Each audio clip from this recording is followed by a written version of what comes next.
علی امین گنڈاپور نے ملکہ یا کوئین کا انتخابی نشان عدالت کے ذریعے حاصل کیا، جو یوں خوش قسمتی کا باعث بنا کہ 8 فروری کے انتخابات میں NH 44 اور PK 113 پر بیک وقت روپوشی کے باوجود کامیاب بھی قرار پائے۔ لیکن قدرت کی کرنی دیکھیے، جس دن انہیں صوبے کی وزارت اعلیٰ کے لیے نامزد کیا گیا، اسی روز ان کے والد امین اللہ خان گنڈاپور انتقال کر گئے۔ جس گھر میں کامیابی کے ڈھول تاشے بج رہے تھے، شامیانوں اور کنوپیوں میں جشن فتح منایا جانا تھا، فاتحہ خوانی اور تعزیت شروع ہو گئی۔ علی امین گنڈاپور تحصیل کلاچی کے گنڈاپور قبیلے سے تعلق رکھتے ہیں۔ یہ قبیلہ سید گیسو دراز کی اولاد ہونے سے منسوب ہے، یعنی لمبے بالوں والے۔ بچپن میں اسکواش کے کھلاڑی رہے اور جوانی میں گھڑ سواری کا شوق رکھتے ہیں۔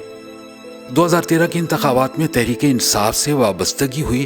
پہلی بار انتخابات میں ڈیرہ اسماعیل خان سٹی کی نشست پر کامیابی حاصل کی اور اب تک مسلسل تیسری مرتبہ ڈیرہ اسماعیل خان سے پارلیمنٹیرین منتخب ہو رہے ہیں۔ بانی تحریک سے قربت کی وجوہات کئی ہو سکتی ہیں، لیکن لانگ مارچز میں ان کا کردار اور 9 مئی کے واقعات کے بعد مشکلات جھیلنے والوں میں ان کا نمایاں کردار رہا۔ شاید بانی تحریک سے وفاداری وزارت اعلیٰ کے لیے نامزدگی کی ایک بڑی وجہ ہو سکتی ہے۔ اگر علی امین گنڈاپور مسند وزارت اعلیٰ پر فائز ہوتے ہیں تو یہ نصف صدی کا قصہ ہوگا۔ 70 کی دہائی میں مفتی محمود اور سردار عنایت اللہ خان گنڈاپور ڈیرہ اسماعیل خان سے اس مسند پر براجمان ہوئے تھے۔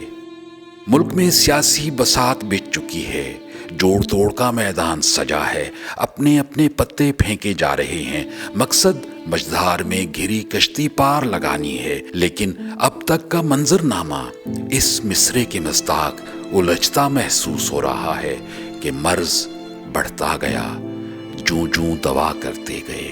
کیمرہ مین عدنان رضا کے ساتھ سعید اللہ مروت، جیو نیوز، ڈیرہ اسماعیل خان۔